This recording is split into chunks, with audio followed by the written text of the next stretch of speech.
So imagine your life isn't everything it could be. It's generally not that hard to imagine. But then also imagine that there's some variation, week to week, is that maybe you're pretty damn miserable, but sometimes you're unbelievably miserable, and sometimes you're just sort of miserable. And that's not great, but at least there's some variability.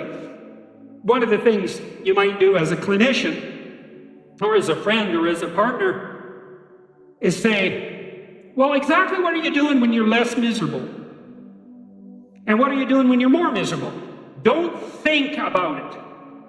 Watch, like you're watching someone you don't know. This often happens with depressed people. So one of the problems with depression is it's a positive feedback loop, because you get depressed, and then you stop seeing your friends. And even if you're introverted, there's friends you want to see, at least one-on-one, at least now and then. So now you start to isolate yourself, and then you get more depressed. And then you isolate yourself more. And then you get more depressed. It's downhill spiral, it's not good. A lot of forms of mental illness are positive feedback loops that spiral out of control. So one of the things you might do with a depressed person, they come to see you, if you're a therapist, you might say, look, just for the next week or 2 weeks or so, I want you to just keep a mood record.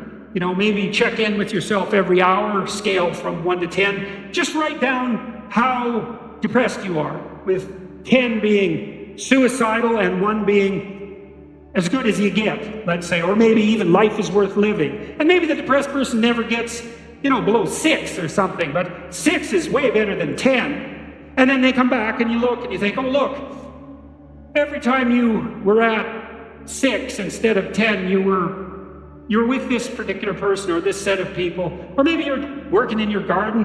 Who knows, right? Or maybe if you're artistic, you were doing something artistic despite the fact that you're paralyzed by your depression. But notice your mood improved some. And then look, 10 out of 10 depressed. You're alone in your room in bed. It's like 11 in the morning.